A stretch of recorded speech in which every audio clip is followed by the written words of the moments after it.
Assalamualaikum warahmatullahi wabarakatuh. Hari ini kembali lagi ketemu dengan saya Azrul Abdillah dalam Abdillah Podcast, berbagi informasi dan inspirasi. Kali ini Abdillah Podcast kedatangan tamu spesial yang saat ini telah meluangkan waktunya bisa hadir di tengah-tengah kita. Orangnya ganteng loh, pinter lagi. Siapa lagi kalau bukan Dr. Indra Kurniawan. Apa kabar Dr. Indra? Alhamdulillah Pak. Alhamdulillah sehat Dr. Alhamdulillah sehat. Alhamdulillah sehat. Dari beberapa janji kita, Dr. Indra hari ini menepati janjinya untuk bisa hadir di luar kesibukan yang Cukup lama. Iya. Kemarin belakangan kegiatan apa dok? Kegiatannya yang jelas berhubungan sama kegiatan sosial. Kegiatan sosial. Pokoknya untuk umat lah. Insya Allah udah pinter untuk umat luar sosial ya. Belakangan baru kegiatan donor darah ya. Iya, donor darah. Jadi kita alhamdulillahnya sekarang itu sudah ada peningkatan jumlah pendonor. Iya. Pak. Karena kan kemarin kan Antusiasnya banyak sangat. Oh. Jadi mungkin dulunya banyak pendonor aktif dan gara pandemi kan semua terbatas. Iya, betul. Sekarang itu kita aja darah itu lebih dari 400 kan. Subhanallah. Saking banyaknya Biasa dokter ya. donor. Artinya pandemi ini betul-betul membawa manusia atau umat masyarakat itu lebih kepada sosial yang tinggi. Benar, karena ketika Tuhan mau ternyata segampang itu aja kan. Segampang itu. Sampai nggak mungkin. Apapun apa yang menurut manusia nggak mungkin, Mungkin Tuhan lah. mau jadi mungkin. Kan Betul dok. Betul dok. Tapi memang nilai-nilai kemanusiaan orang alhamdulillahnya antusiasnya itu sangat biasa. Oke dok, untuk hari ini kita akan bahas dok satu persoalan yang sebenarnya ini kadang-kadang dianggap sepele oleh masyarakat. Itu jenis penyakit yang namanya tidak menular, tapi malah ini secara survei saat ini tuh resikonya sangat tinggi untuk tingkat kematian dokter. Kira-kira gimana? PTM, Ya. tidak menular. PTM, penyakit tidak menular. Ya benar. Jadi ada pergeseran Pak. Kalau kita bilang dekade tahun 90-an, itu malah penyakit menularnya yang tinggi. Betul. Kan ibaratnya kan dulu kita masih dari penjajahan menuju proses itu, jadi mungkin pengetahuan yang kurang, kan gitu kan. Jadi hal-hal seperti itu memicu penyakit menular. Contohnya dulu itu kan yang paling sering adalah TBC paru. TB paru. Iya, TB paru kan gitu. Jadi ibaratnya pengetahuan yang kurang, jadi muncullah penyakit itu. Tidak tahu ternyata itu menular. Terjadi pergeseran nih sekarang. Alhamdulillahnya pengetahuan sudah lebih baik, meningkat, penghasilan juga sudah jauh lebih baik lagi. Nah, bergeser terjadinya pola perubahan hidup.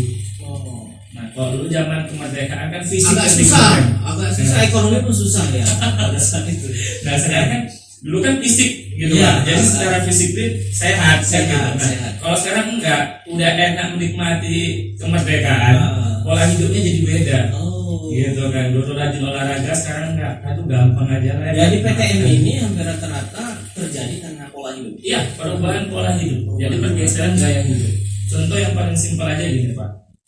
Menurut data Kemenkes, ya kan, atau Litbangkes itu jelas bahwasannya hipertensi, kanker, stroke, penyakit jantung itu meningkat sangat tinggi.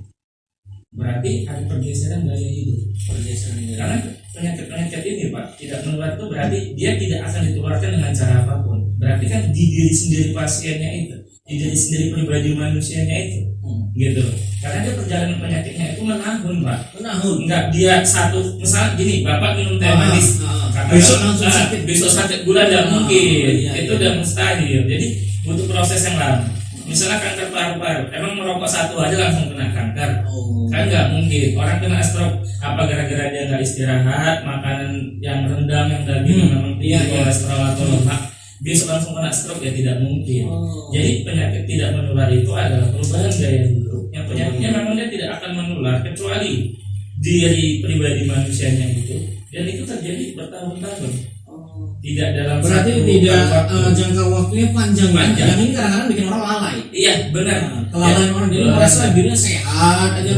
Ternyata udah menumpuk. Benar, karena dia nggak kelihatan Pak. Dalam arti kata, contoh gini, Bapak duduk di situ, saya duduk di sini. Emang kita tahu antara kita siapa yang kena kolesterol? Iya betul. Nggak ada yang tahu Pak. Bisa jadi saya jauh lebih tinggi, Bapak enggak. Belum tentu yang gemuk pun nggak sehat daripada yang kurus. Atau sebaliknya. Ataupun sebaliknya. Jadi karena dia nilainya itu adalah perubahan gaya hidupnya. Gitu. Jadi ada perubahan gaya hidup dulu misalnya kita mau sekolah jalan kaki Pak. Kalau nggak naik sepeda, kalau nggak naik sama teman. Sekarang naik beca motor. Ya kan? Naik sepeda motor. Kalau dulu ya cerita orang-orang tua dulu nenek-nenek kita ya. Kan bahkan sampai sekarang kita lihat ada uyut-uyut kita itu umur 80, 70 dia masih sehat-sehat. Benar. Mungkin pola hidupnya pada saat muda dulu mungkin sehat. Benar. Sering bangun pagi, walaupun nyapu bangun masak. Intinya penggerak, badan itu bergerak terus. Ya jadi masa contoh yang paling simpel Pak, dulu kita mau main game, kita kreatifnya itu banget, Betul. patok lele, dan tutup apa botol apapun itu bisa dijadikan. Pada zaman sekarang harus handphone Pak. Harus handphone. Gadget. Iya gadget, nggak dikasih nangis. Dulu bola kaki, Iya semua ada. bola kaki segala macam. Yang Sekarang paling simpel Pak. Orang pesta kan ada yang pesta itu lari-lari kan. Iya. Nah, zaman sekarang nggak ada. nggak ada.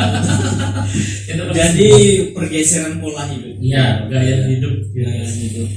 Memang kalau dibandingkan misalnya, mungkin karena pengaruh segala sesuatunya mudah dan tinggal pencet kemajuan kan kayak sekarang aja kita mau belanja mau beli makan malas keluar online. Benar. Pencet handphone malas gerak. Perubahan gaya hidup kan. Perubahan kayak gitu. Iya, Benar, iya. luar biasa. Dulu kalau kita mau obat lambung, orang pergi dulu ke Iya.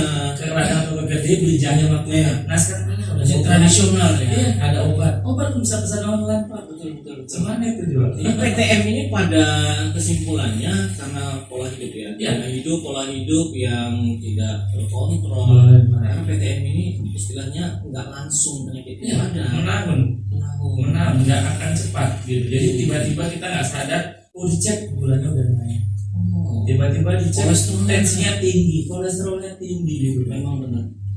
Dok, kalau kita boleh tahu nih dijabarkan penyakit tidak menular ini apa aja sih jenisnya dok? Jenisnya? Nah, umumnya ini mungkin yang umum lima teratas saja. Yang paling besar nih. Paling besar angkanya. Top nih. Top 5-nya ya. Top 5 ya. Itu biasanya satu, itu yang berhubungan dengan masalah jantung, kardiovaskular, kesehatan jantung. Jadi nggak ada jaminan yang muda juga nggak kena jantung. Kenapa? Begadang itu juga mempengaruhi pola makanan. Iya. Kalau dulu kan kita makan yang memang kita masak sendiri, sekarang kan junk food sih. Iya, fast food cepat saji itu betul-betul nggak tahu kita kategorinya. Dulu kita minyak ya udah kita yang masak untuk di rumah dan kita tuh nggak tahu berapa kali penggunaannya. Jadi berhubungan dengan masalah kardiovaskular, kesehatan jantung. Ini nanti berhubungan erat sama hipertensi, berhubungan erat sama obesitas, ya kan, kemudian aktivitas. Nah, kedua kanker. Kanker itu kok laki-laki biasanya apa? Kalau nggak paru-paru nanti di prostat, kan gitu. Nanti kok kanker perempuan biasanya apa? Kalau estetik payudara. Nah ini kan gitu, perubahan itu tadi estetik juga. Dengan kata perempuan pengen tampil cantik, ya kan?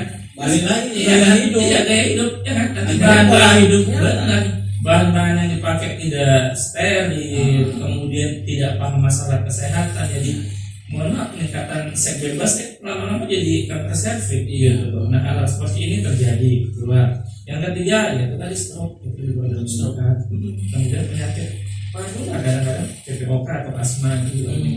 Tapi umumnya penyakit itu adalah jantung, stroke, kanker, hipertensi, dan yang paling sekarang ini peningkatan besar Pak, diabetes mellitus. Ya kan? Gula. Kalau masyarakat orang bilang penyakit gula. Dan itu faktanya memang sudah nggak cuma yang tua, usia di bawah 30 pun sekarang sudah ada. Gulanya juga sudah. Apalagi mungkin ada riwayat dari keluarganya atau mungkin intinya di gaya hidup.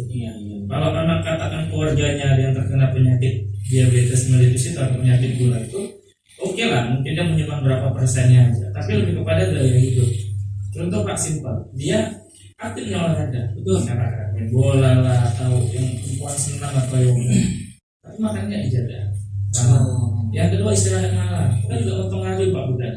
Dia kerja udah apa, ya kan sampai di porsi, sore malam futsal, malamnya main game. Nggak tidur, ujung-ujungnya Pak alkoholik. Nah, jatuhnya apa? Kena hepatitis lagi. Nah, tambah lagi. Anak muda itu rata-rata bisa kena itu rata-rata. Dan kemudian dia pada jadinya gagal ginjal. Turunkan terus. Ini semua perubahan gaya hidup Pak. Ini satu kesatuan. Jadi artinya ketika di akhir itulah yang dikatakan namanya komplikasi. Komplikasi. Jadi sebenarnya ini satu muara semua. Awalnya hanya satu penyakit tapi bisa ke. Jadi contoh begini ya Pak, simpelnya ya. katakan ada A kita bilang, umur katakan sekarang masih usia 20 tahun, Iya. atau katakan 18 tahun, mau masuk kuliah. Awalnya anak dari desa gitu, pindah dia ke Medan, ke kota gitu kan, untuk kuliah atau segala jenisnya lah. Untuk pergaulan yang awalnya nggak merokok, nggak satu tuh nanti kebaru, oke, awalnya cuma sekedar aja Pak. Lama-lama jadi gaya hidup, kebiasaan setiap nongkrong merokok. Awalnya kafe-kafe biasa aja, ngopi aja, makan kentang, kan, makan Indomie masih, diajak teman, udah nggak usah mikir biaya kita NKT, coba-coba minum. Awalnya muntah lah macam, lama-lama kebiasaan, gaya hidup, oke, siap, dapat udah 2. Udah kok namanya masuk ke diskotik Pak, ke tempat gitu, nggak mungkin jam 10 malam pulang, jam 10 baru masuk Pak. Jam 10 pulang ya kan? Nah, pulangnya jam 2, jam 3 kita bilang. Habis itu langsung pulang. Enggak, nongkrong lagi makan Indomie sampai pagi. Di warkop. Pulang subuh. Yang dulunya rajin sholat ibadah tak sholat. Tinggal sholat. Udah tambah lagi.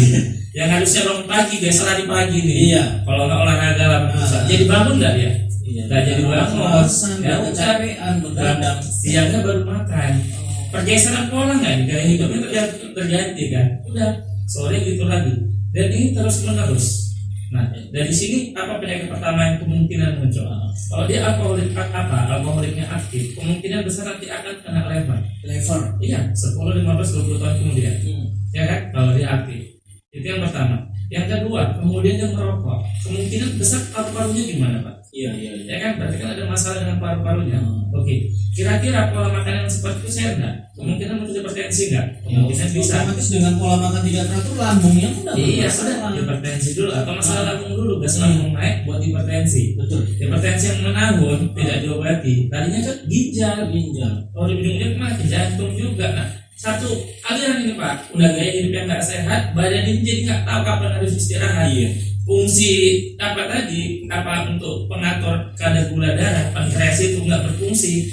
Nah, ujung-ujungnya gula darahnya naik. Iya. Jadi sakit gula darah. Iya. Penyakit yang lain udah ada. Apa nggak jadi komplikasi?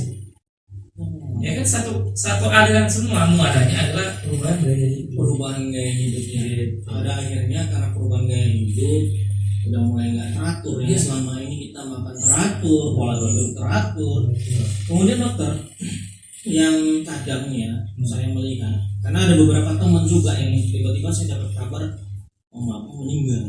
Padahal kalau kita lihat fisiknya bagus, olahraga, kan juga naik sepeda, main bola, bisa dapat kabar tiba-tiba meninggal. Kenapa? Jantung. Dok, ini kira-kira bisa gitu loh.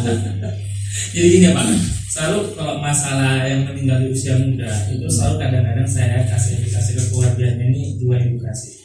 Pertama pendekatan secara spiritual. Dan kadang gini Pak, meninggal itu kan bukan zonanya dokter.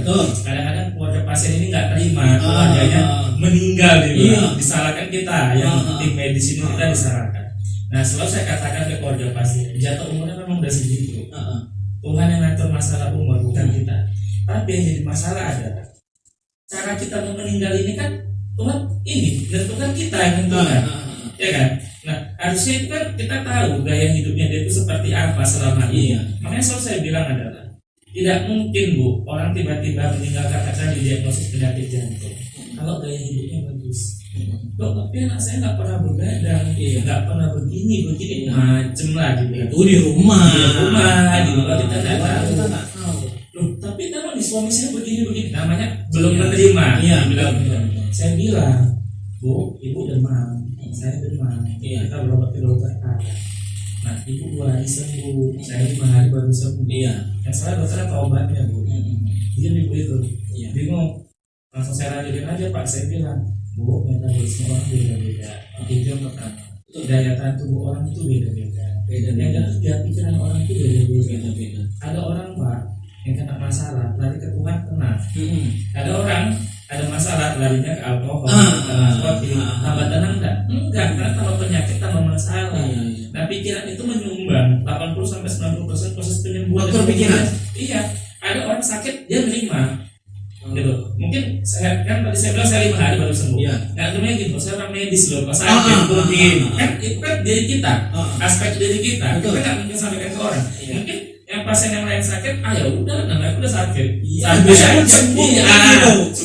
Sugesti dalam iya. pikirannya ya. Gitu. Kalau saya misalnya seorang medis Pak, saya sakit aku ya, tapi jaga nih pola hidupku, kesehatanku jaga. Berarti ketika kita juga sakit, bukan hanya pola hidup sehat yang harus kita perbaiki, tapi pola pikir. Yes. Cara berpikir. Jadi dalam hal proses penyembuhan Pak untuk PTM itu, gitu, pendekatannya itu kan ada dua, secara mental dan secara fisik. Nah fisik itu berhubungan erat dengan pikiran Pak. Sementara mental berhubungan erat nanti kesehatan jiwa, psikologis. Nah sekarang ada terjadi itu tadi pergeseran peningkatan penyakit yang disebabkan masalah gangguan jiwa Pak. Itu angka terbaru. Karena contoh bapak yang punya mobil tetangga yang sakit kepala.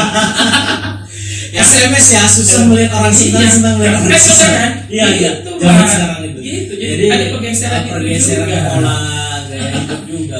Ya jadi dua itu tuh Pak. Masalahnya sekarang dua. Bapak yang pergi umroh haji, tetangga yang komat kamir. Gitu loh. Tetangga beli AC, dia kedinginan atau dia kepanasan ya. Itu terjadi peningkatan ya akibat penyakit masalah kejiwaan itu tadi, masalah mental itu penyakit yang lain Pak. Dia stres. Dunia asam lambung, gasnya lambung tinggi naik. Gas lambung tinggi naik bisa buat tensi tinggi nggak? Bisa. Lama-lama jantung, lama-lama ginjal meningkat ya.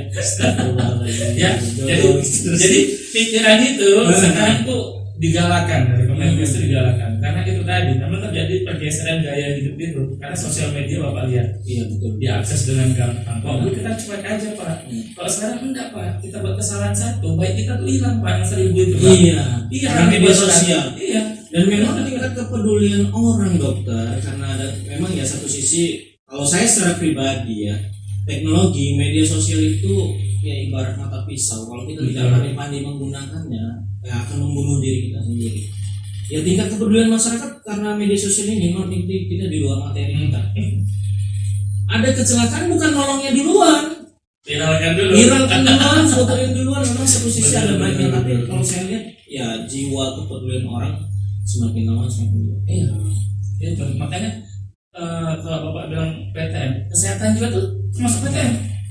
Berarti kalau bisa dibilang PTM ini apa namanya? Bahasa Inggris saya bukan dalam silent apa namanya? Kalau pembunuh silent killer namanya. Pembunuh diam-diam. Diam-diam total besok geblak meninggal kan begitu. Makanya saya kadang kaget temen yang saya lihat sehat, rajin olahraga tiba-tiba bisa dapat meninggal. Apa jantung? Apa liver? Apa angin duduk katakan kan gitu. Padahal kan pola makan ya dok. Dan pikiran. Itu. Jadi itu aja Pak. Jadi penyumbang penyakit PTM itu adalah pikiran dan mental. Pikiran itu berhubungan dengan fisik. Contoh Bapak dengan kita mikir, gimana ya besok ya, misalnya kita ada suatu jadwal atau apa. Ketika kita nggak mampu menghandle itu, kan kita jadi nggak selera makan. Kadang-kadang makan jadi tertunda, olahraga jadi tidak mau, kan gitu Pak. Makanya sekarang penggalakan itu, ya itu masalah kesehatan mental itu juga salah satu yang penting karena ini beriringan semua nih Pak. Kalau kita udah bahas masalah PTM, ini urutannya sama semua. Karena orang akan mengalami kecuali kalau tadi penyakit yang menular. Nah, itu lain cerita. Ada 2 orang yang akan bersinggungan. Kalau tidak menular ini berhubungan dengan dirinya dengan ininya mentalnya. Pola pikirnya. Memang dia tidak menular, tapi beresiko untuk mematikan. Karena dirinya sendiri yang bermasalah. Berarti PTM ini tidak terlepas dari diri kita ya? Wajib dari kita. Jadi dok, ngomong-ngomong dok, kalau seandainya ini kita cerita yang sudah terindikasi mengidap penyakit PTM tadi termasuk jantung, paru, gula. Nah ini gimana sih dok cara pencegahannya lah? Yang sudah terlanjur ya, Kalau yang sudah terlanjur kena, ya saran saya berobat dulu. Jadi gini. Pemeriksaan kesehatan medical check up itu sangat penting. Jadi kita jangan sepele. Contoh yang paling simpel Pak, gigi kita bolong, gigi kita sensitif, itu bisa kena penyakit jantung Pak. Karena dia langsung sarafnya ke jantung. Sepele kayaknya. Kadang-kadang kita pakai tusuk gigi sampai ke dalam gitu Pak. Nah itu jadi kalau ada lagu lebih baik sakit hati daripada sakit gigi, lebih bagus sakit hati daripada. Kalau sakit gigi ini Pak tak kemana-mana jalannya Pak. Betul. Hati pun jadi sakit ya. Jadi kalau memang yang sudah terlanjur ada di diagnosa memang penyakit itu saran saya berobat. Kemudian rajin kontrol lah per 3 bulan. Medical check up ya, medical check up minimal itu per 3 bulan. Per 3 bulan atau 6 bulan sekali itu wajib. Kalau memang sudah terkena ya rutin minum obat. Gitu. Kemudian perubahan gaya hidup. Misalnya gini, saya selalu bilang ke pasien gitu. Misalnya kita bilang karena penyakit diabetes gitu. Iya. Nah dia nggak ada riwayat alergi. Iya betul. Nah itu nggak saya bilang dia nggak boleh makan apapun. Saya bilang batasi. Bapak pengen makan nasi ya silakan. Kok makan nasinya cuma setengah sentong ya? Kok dia makan 4 sentong? Nah itu yang mau saya tunjangin mungkin. Ya, tapi kalau kita berbicara agama dokter ya, makanya Rasulullah SAW itu sehat. Mungkin karena pola hidup, gaya hidup yang tertib ya. Kalau Nabi makannya sedikit-sedikit, kalau kita sedikit-sedikit makan. Kalau Nabi tidurnya sedikit, kita sedikit-sedikit tidur, kan gitu kan. Sedikit-sedikit juga, sedikit-sedikitnya beda. Berbalik dia. Makanya hati-hati Pak, penggunaan bahasa itu hati-hati loh ya. Makanya selalu saya bilang ke pasien, kadang-kadang orang medis ini saya tidak bilang semua salah pasien juga. Sebenarnya semua stakeholder itu menyumbang pemikiran apakah itu jadi baik atau tidak. Betul. Karena salah kita menyampaikan itu beda makna. Karena tingkat pendidikan itu, kemudian tingkat sosial dan pergaulan itu menentukan cara bicara, kemudian cara penerimaan yang beda. Pak. Iya. Misalnya gini, kita kenal temenan lama nih Pak, kita 20-an tahun nih Pak. Ya, pasti nggak cerita sama Pak Andra ini teman sekolah ngaji. Udah puluhan tahun nggak kenal kan gitu. Baru ini pun ketemu lagi. Gitu. Jadi kalau kita udah kenal gitu Pak, kita ngobrol bercanda, Bapak terima, saya terima, karena kita temenan. Kok kita baru ketemu hari ini Pak? Saya bilang Bapak agak sedikit aja misalnya berhubungan dengan hal sensitif, Bapak bisa jadi tersinggung. Betul. Nah hal-hal kayak gitu kan penyampaian beda, pasien jadi nggak ngikut. Dokter itu menganjurkan A, pasien jadi tak terima. Iya. Karena gini, kok pula yang ngatur aku.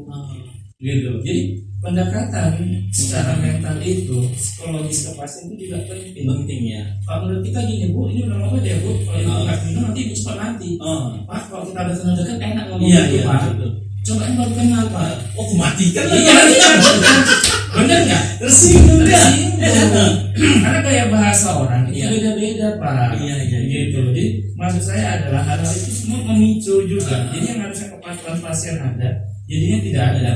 Itu kan kita bisa jauh lebih lembut kalau memang nggak bisa ke pasiennya, kan ada keluarga pendamping. Gitu. Jadi pola makan tuh, kemudian istirahatnya dijaga. Kemudian selalu saya ingatkan adalah balik lagi ke masalah mental. Karena gini loh Pak, kalau kita udah kena penyakit, asalnya Tuhan udah milik kita kan, gitu loh. Udah Tuhan, karena selalu saya bilang sama pasien gini, katakanlah ibu tidak menyalahkan diri sendiri, bapak tidak menyalahkan diri sendiri, kenapa kita kena penyakit? Walaupun ibu sebenarnya tahu gaya hidup ibu dulu seperti apa. Berarti Tuhan kasih sesuatu hal yang orang lain mungkin nggak sanggup, ibu sanggup melaluinya. Jadi saya pendekatannya lebih spiritual, karena kalau yang lama-lama kita bahas Pak, kadang-kadang pasien nggak terima. Namanya aku dikasih makannya kayak gini sama orang tua. Cari pembelaan. Iya, benar. Cari pembelaan. Gitu loh Pak. Hal-hal seperti itu. Atau misalnya ada beberapa kultur yang misalnya katakan ada suku atau etnis tertentu yang boleh makan ini, kita nggak boleh makan yang santan-santan, yang minyak-minyak, gitu lah. Ini kan ada doyan pedas. Karena ada nilai budaya di situ Pak. Nah, ketika kita bernilai budaya, kita tidak bisa membawa aspek spiritual terlalu banyak dan aspek itu terlalu banyak. Karena ada budaya di situ. Gitu. Ya udah, karena katakan darah tinggi, ada acara pesta. Nah, cuman itu makanan yang wajib dimakan. Wajib dimakan. Adat ibaratnya. Mau apalagi pasien ini salah satu tetua akan dituakan. Betul. Nggak mau beliau harus kasih contoh. Nah, hal-hal seperti ini kan harus kita pahami. Gitu. Makanya pengetahuan edukasi saya bilang, Pak, ini kok memang bapak mau acara pesta tak apa-apa. Tapi makanannya nanti begini. Kalau enggak ini minum obatnya, atau sesudah makan ini minum obat ini, ramuannya ini, maksudnya kayak bahan-bahannya gitu. Terus saya bilang buah-buahnya ini. Gitu. Atau obat memang pesta. Artinya ada alternatif lah selain wajib kita kasih alternatif. Ya memang dia bisa terima. Wajib. Karena misalnya di Sabtu Minggu pesta, saya bilang Pak, Senin Jumat jangan dulu makan yang ini lah, makan santai-santai aja, banyak makan buah, olahraga dibanyakin. Jadi Sabtu Minggu Bapak mau gas banyak-banyak, wes Gaskan. gaskan aja nggak apa-apa. Jadi dialternatifkan, jangan kita langsung ngejudge memponis nggak ada pengobatan selain obat. Iya. Itu juga salah. Nah, jadi dari berbagai atau beberapa contoh penyakit tidak menular ini, ada nggak beberapa pasien yang memang kemungkinan sembuh? Ada. Kemungkinan sembuh ya pasti ada, Pak. Pasti ada ya. Ya, kalau kita ikhtiar untuk sembuh pasti ada. Kalau bahasa saya begini ya, kalau kita bilang sembuh juga kayaknya mendahului Tuhan. Kalau bahasanya saya itu saya lebih suka terkontrol gitu loh. Kan gula itu bakalan ada di badan. Iya. Jadi kalau kita makan dijaga, istirahat dijaga, pola pikir dijaga, dia aman. Hipertensi diri juga, orang kena hipertensi Pak, Iya. itu sulit untuk langsung turun, itu sulit. Oh. Nah minimal jangan makan yang nasi, Iya. yang berlemak-lemak, ya kan, alkoholiknya dikurangi, kan Iya. gitu.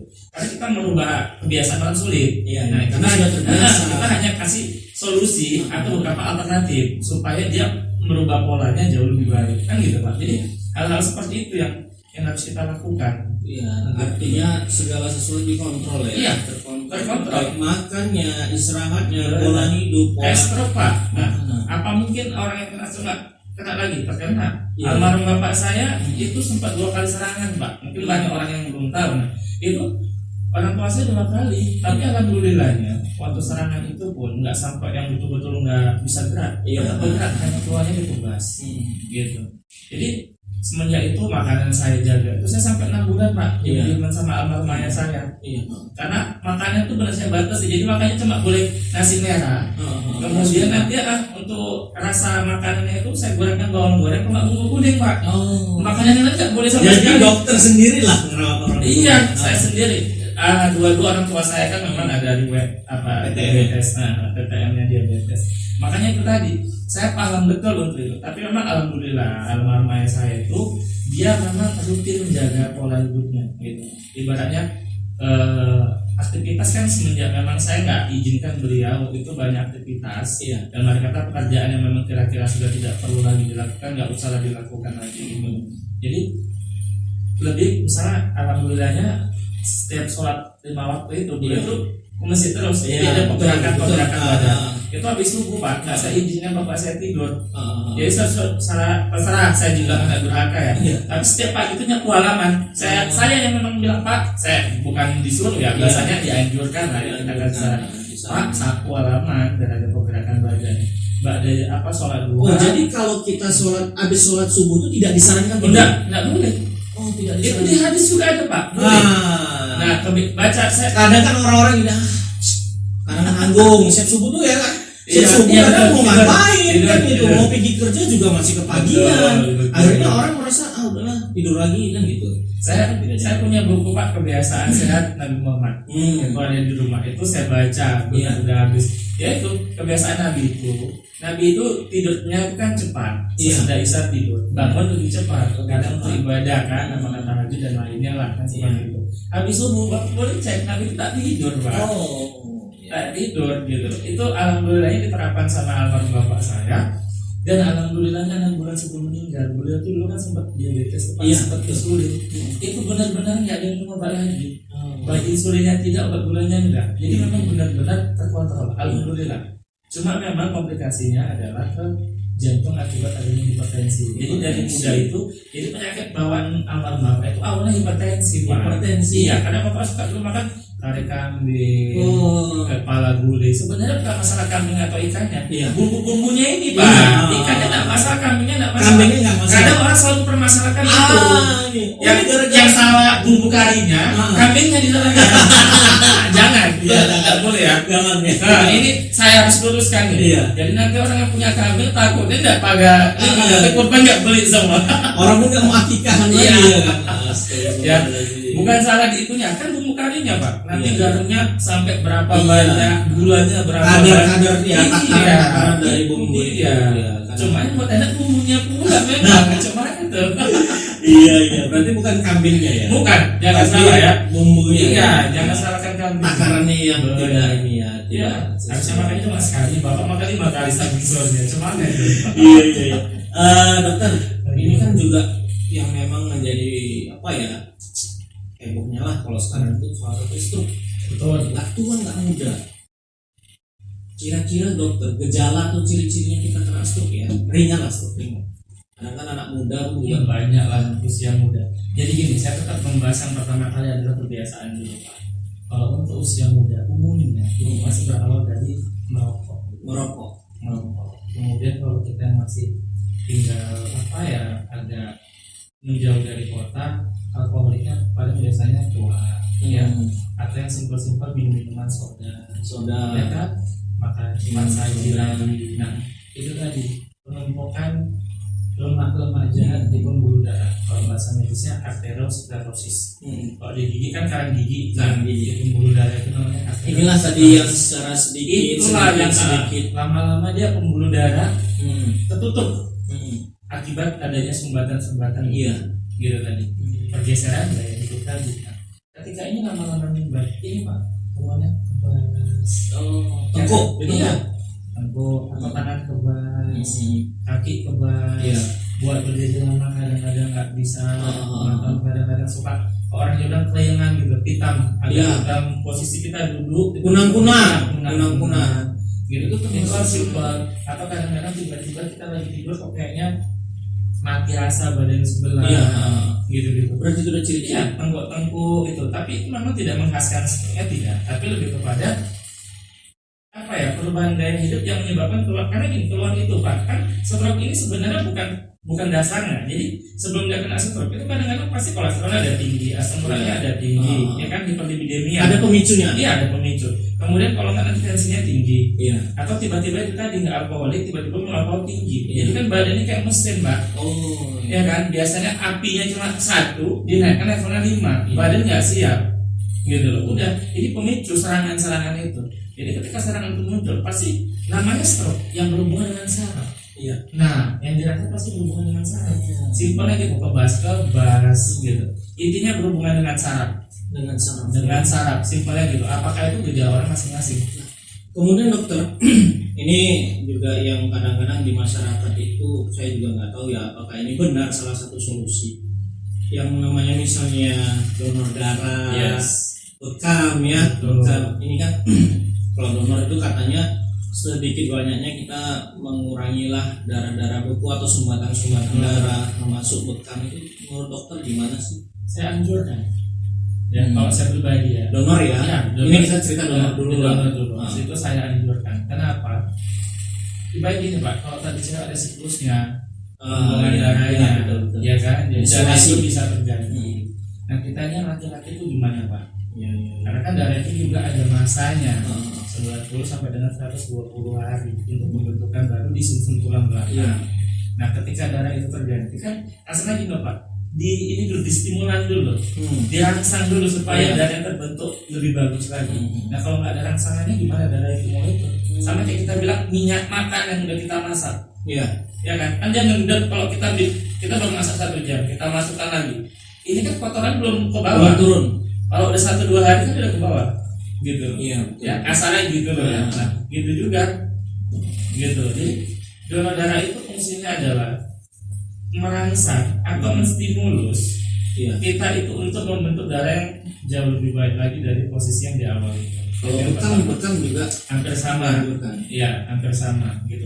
Cuma bedanya bekam kan gini, kadang-kadang saya memang kalau untuk bekam kurang paham, tapi yang saya pahami adalah kan dia kayak pakai media ini kop gitu. Nah itu kadang-kadang kan pembuluh darahnya pecah jauh lebih banyak. Nah jadi kadang-kadang untuk yang kejadian bekam itu adalah usahakan memang sesudah itu jangan ini terlalu banyak kegiatan fisik yang memicu munculnya bakteri di luka bekas lokal. Gitu. Lukanya ya. Kalau donor kan dia hanya satu titik. Kalau bekam kan kita ada beberapa titik. Karena apapun kita pembuluh darah pecah itu kan memicu infeksi. Sebagai masukan kalau dia tidak kalau memang nggak ada yang harus dilakukan sesudah itu, istirahat cukup jauh lebih itu. Saya bukan yang tidak mengizinkan, bukan, boleh silakan aja ya gitu. Tapi makanya secara medis luka yang terbuka banyak itu pasti peluang infeksi akan jauh lebih. Bakteri bakteri yang masuk itu akan jauh lebih. Kalau donor sebaiknya dokter sekarang per 3 bulan sekali atau sebulan sekali bisa? Kalau donor tetap, kalau anjuran kita ya itu rata-rata itu ya minimal sekali 2,5 bulan.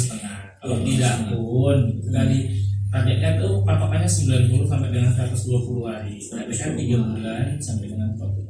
Dok, tadi kan sempat dokter bahas nih masalah PTM ini, jadi asik nih cerita masalah kesehatan ini. Karena bukan apa-apa ya, ini kan penyakit tidak menular tapi resiko besar, Sangat besar. Salah satunya dokter yang dokter bahas tadi kanker. Perlu dipahami, kanker ini kan bukan perempuan aja. Oh, semua. Laki-laki pun kan bisa. Kanker apa sih dokter? Kalau laki-laki itu paru-paru yang pertama. Kanker paru. Jelas, karena rata-rata perokok Indonesia pasti laki-laki. Nah yang jadi masalah kadang-kadang ada perokok pasif. Oh, yang nggak ngerokok. Yang nggak ngerokok terpapar dengan teman-temannya yang merokok. Nah yang pertama kali kanker paru Pak, yang kedua prostat. Iya, berarti kan kesehatan reproduksi. Nah kalau yang namanya reproduksi kan itu lebih kepada pribadi Pak. Itu kasarnya gini loh, orang nggak akan semua mau menjelaskan. Nah kebanyakan kejadian itu biologis ya, biologis. Karena kebanyakan orang akan bertanya atau menanyakan suatu hal ke orang lain ketika itu sudah mengganggu Pak. Bahkan kadang-kadang udah mengganggu pun dia nggak mau cerita karena apa, masih malu. Yang sifatnya seperti itu tuh orang malu. Yang paling simpelnya contoh kayak kita bilang orang khusus turun, medisnya hernia, kan Pak. Itu orang kalau nggak betul-betul udah yang parah kali, udah nggak sakitnya nggak bisa, orang nggak mau berobat Pak. Yang pertama kali kan alternatif lah, misalkan kusut dibilang gitu. It's okay, saya bilang it's okay gitu. Cuma adalah ketika penyakit itu ternyata menjadi lebih parah, yang berawal dari yang alternatif nanti yang disalahkan ke medisnya. Kebanyakan gitu Pak. Betul. Banyak kejadian contoh ya, orang kena kanker nih, saya bilang gitu kan. Nanti di diagnosis dokter masih stadium 1 atau 2. Bu segera diangkat, Pak, segera diangkat. Tetap mental nih kan Pak, nggak terima dong. Nah, berobat alternatif. Ada yang pakai media telur bilangnya bisa hilang. Ada yang pakai air macam lah segala macam. Oke, saya nggak jadi masalah juga seperti itu. Yang lucunya kalau 2 tahun 3 tahun kemudian dia udah naik stadium jadi stadium 3. Itu gimana? Siapa yang punya andil di situ sampai jadi segitu gitu. Kan gitu Pak. Jadi maksud saya adalah ketika secara medis memang didiagnosa penyakit PTM ini, saran saya tidak itu masalah alternatif itu dilakukan, tapi dikombinasi Pak.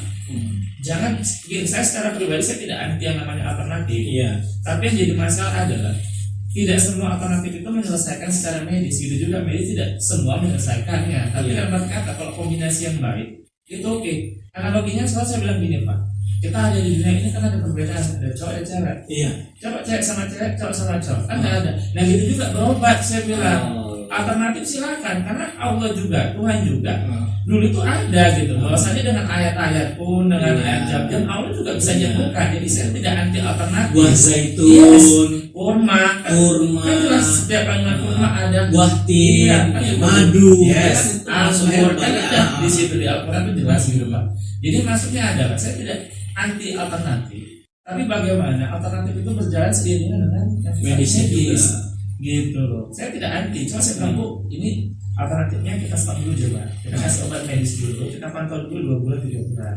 Nanti udah aman kita coba yang coba lagi. Atau mungkin bisa beriringan. Pagi ibu coba yang kelapa ya, misalnya hipertensi Pak. Ibu kena kelapa, kan hipertensi bagus tuh kelapa. Silakan ibu minum. Dan malam mau tidur Bu, obat medisnya diminum. Gitu.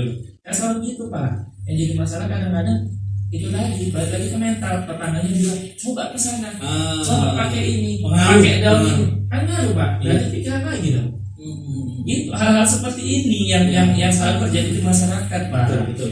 Gitu. Jadi semua ini ya artinya kita kembali seperti yang dokter katakan tadi ya, dokter contohkan tadi ketika dokter sakit 5 hari demam baru sembuh, si ibu 3 hari demam baru sudah sembuh. Sini pikiran. Karena saya merasa gitu, aku dokter aku sakit.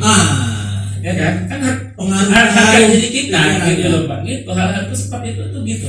Aku kadang-kadang orang selalu bilang saya begini Pak, yang kadang-kadang dulu saya sempat mental down juga Pak. Anaknya dokter kok bapaknya sakit. Wah itu sering tuh Pak, betul banget gitu loh. Kalau dulu saya sempat kepikiran Pak, kalau sekarang itu tadi ketika saya memahami agama insya Allah jauh lebih baik. Ternyata segala sesuatu pun udah ketok palu. Jadi kita tinggal menjalani aja. Kadarulahnya Allah udah buat seperti itu, kita tinggal menjalani. Tapi kan kita kepengen itu yang enak alami kan gitu kan. Tapi kan enaknya kita nanti itu nggak terlepas hari ini kita lakukan. Kan, benar. Gitu. Nah Dok, terakhir Dok, pesannya buat masyarakat ini untuk supaya terhindar dari PTM yang tidak menular. Ya itu tadi seperti kata awal Pak, perubahan gaya hidup. Pola hidup ya. Intinya ayolah sama-sama jauh lebih menjaga diri kita. Pengen nggak ibu bapak tengok anak-anaknya sampai besar tamat kuliah, Iya. tengok cucu-cucunya jadi orang Sampai sukses. punya cucu. Nah, jadi motivasinya itu lebih kepada keluarga kalau saya. Iya. Tapi lebih kepada untuk KTM-nya adalah jagalah gaya hidup. Hmm. Ya kan, gaya hidup yang dijaga, banyak bersyukur sama Tuhan dan banyak melakukan kegiatan-kegiatan sosial. Banyak melakukan Iya, kegiatan sosial. itu. Jadi sempat ada istilah banyak gaya banyak pengeluaran. Ya kan, benar kan dok? Benar kan? Gaya Iya, berbanding iya. lurus dengan tekanan. Betul, Katanya. Kalau betul. kalau secara hukum fisika gaya Iya, berbanding lurus betul, dengan tekanan. betul. Makin banyak gaya makin banyak tekanan. Tekanan, stres kan? Stres. Mental lagi kan? Iya. Masa PTN muncul. Asli. Aduh, terima kasih Dokter Ya, Indra. sama. Demikianlah bincang-bincang kita dengan Dokter Indra. Ya sangat luar biasa informasinya kita dapat pada hari ini tentang penyakit tidak menular. Sebenarnya penyakit ini tidak menular, namun resikonya sangat besar dapat menyebabkan kematian. Ya dokter, terima kasih atas kesempatannya bisa hadir dan waktunya bisa diluangkan di tempat kita. Sampai ketemu lagi. Semoga dokter sehat-sehat selalu, semakin Amin, sukses. amin. Sama-sama, Amin, Pak. ya. Sehat dan Ya, sukses selalu. sampai ketemu lagi di channel kita. Jangan lupa untuk like, share, and subscribe channel kita supaya kebaikan ini akan terus dibagikan kepada yang lain. Jangan lupa untuk tetap menyaksikan channel kita Abdillah Podcast, berbagi informasi dan inspirasi. Assalamualaikum warahmatullahi wabarakatuh.